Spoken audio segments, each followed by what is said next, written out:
Continuando con el segundo video de nuestra clase de electrostática, vamos a ver algo que es muy importante.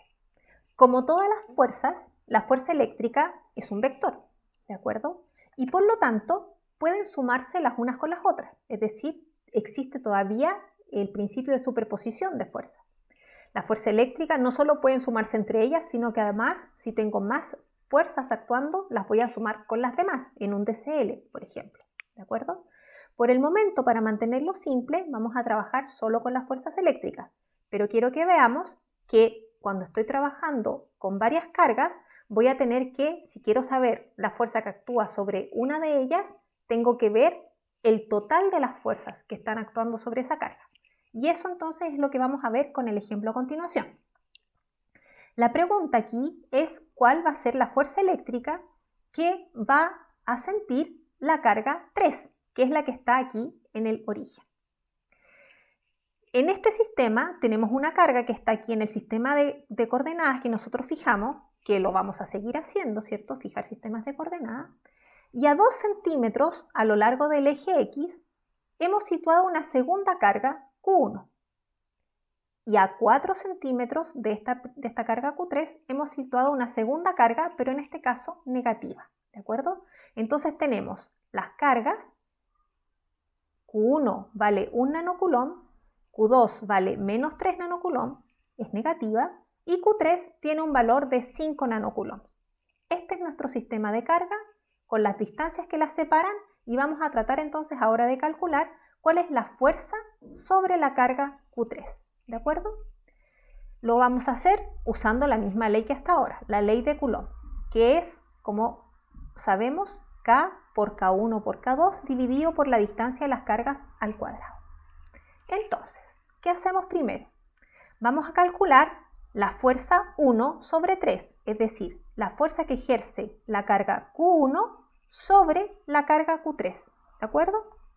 Entonces eso será igual a K por la carga Q1 por la carga Q3 dividido por la distancia entre ellas al cuadrado. La carga Q1, recuerden, valía 1 nanocoulomb. Les recuerdo aquí que nano es un prefijo que se pone a la unidad y que significa que la unidad está multiplicada por 10 a la menos 9. De la misma manera que mili es 10 a la menos 3, que micro es 10 a la menos 6, nano es 10 a la menos 9, ¿de acuerdo?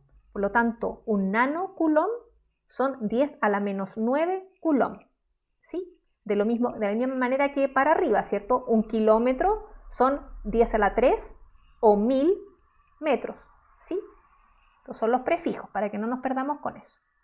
La otra carga, Q3, son 5 nanocoulombs también, por lo tanto son 5 por 10 elevado a menos 9. Y la distancia entre ellas nos habían dicho que era 2 centímetros. Pero como esta ecuación está en Sistema Internacional de Unidades, yo tengo que usar metros, ¿de acuerdo? Y 2 centímetros son 0,02 metros al cuadrado, ¿sí? Con todo eso dicho, no me queda más que calcular y calculo. Y entonces puedo saber que la fuerza que ejerce la carga Q1 sobre la carga Q3 es igual a 1,12 por 10 elevado a menos 4 newtons. ¿Ok? A continuación tenemos que calcular cuál es la fuerza que ejerce la carga Q2 sobre la carga Q3, ¿sí? Y de nuevo usamos la ley de Coulomb y tenemos que eso es igual a K por la carga Q2, ¿sí? Que es, aquí me falta un signo menos, perdón, menos 3 por 10 a la menos 9, por la carga Q3, 5 por 10 a la menos 9, por la distancia entre ellas dos, que es 4 al cuadrado, ¿de acuerdo? 0,04 en este caso para que sean metros al cuadrado.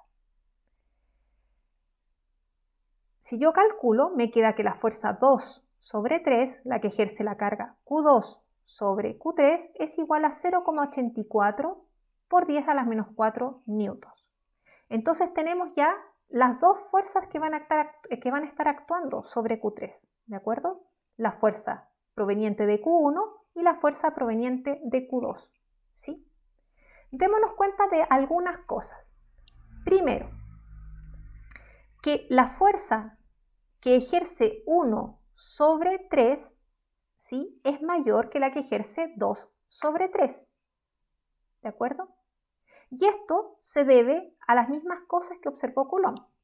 La primera de ellas, ¿sí?, es que la carga, si bien la carga Q1, ¿cierto?, tiene un valor, un módulo, ¿cierto?, menor que la carga Q2, ¿sí?, que es 3 veces menos, de hecho, no es eso lo que más importa, porque si solo importara la cantidad de carga, ¿sí?, tendríamos que la fuerza que ejerce 2 sobre 3 sería mayor que la que ejerce 1 sobre 3, porque la carga es mayor y la carga 3 es constante, en los dos cálculos es la misma, ¿sí?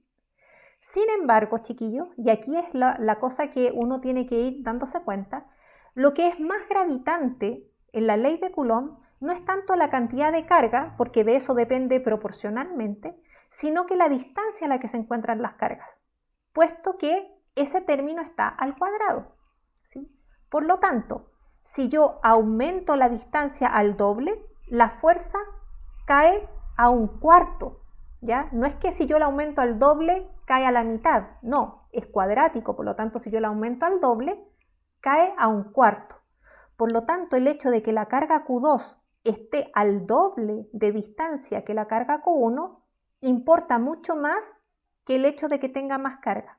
Por lo tanto, termina al final siendo una fuerza menor que la otra. ¿De acuerdo? Entonces esas son cosas en las que yo me puedo ir fijando. Entonces, ya tenemos esas dos fuerzas.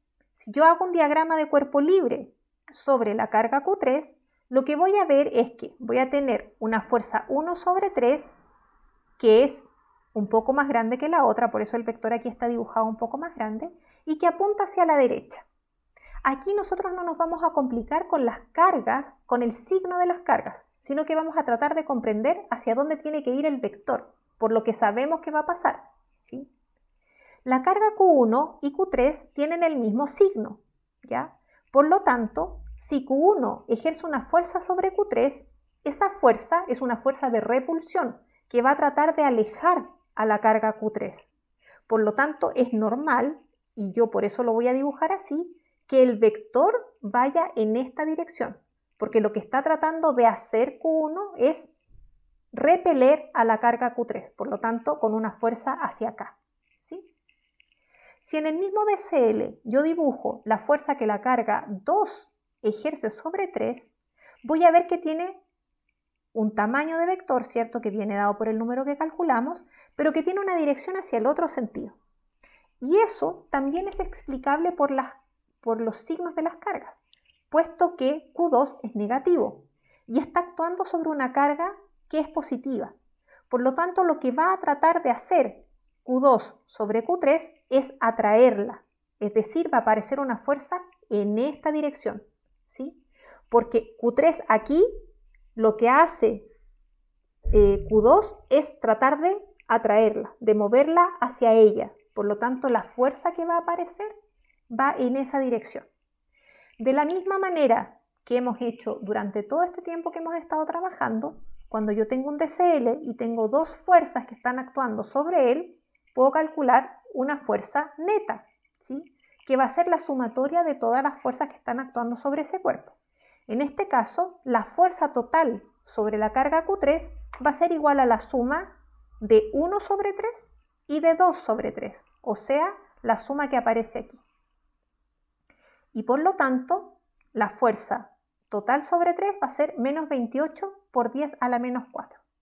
Noten que de la misma manera que lo hemos hecho siempre, si yo defino mi eje positivo hacia la derecha, la fuerza 1 sobre 3 llevará signo negativo, porque está para el otro lado.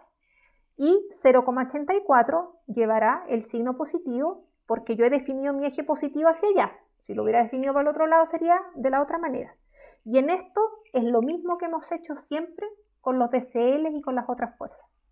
Entonces, estas dos fuerzas terminan restándose, pero el término que queda, producto de la suma de los dos, es un vector que apunta hacia la izquierda. Por lo tanto, la fuerza neta sobre Q3 es un vector que apunta hacia la izquierda. Es decir, en esta configuración, ¿sí? Si las cargas estuvieran fijas y yo las suelto, lo que tendería a ocurrir es que Q3 se movería hacia la izquierda, porque esa es la fuerza neta que está apareciendo sobre ella, ¿de acuerdo?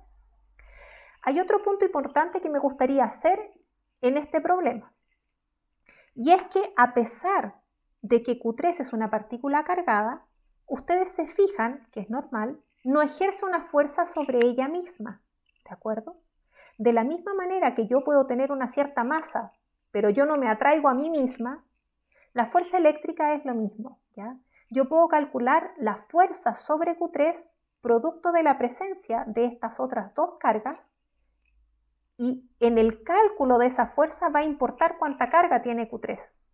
Pero no existe una fuerza asociada a Q3 por sí misma, porque ese es el cuerpo que estoy analizando. Y eso es importante que no lo olvidemos, ¿ya?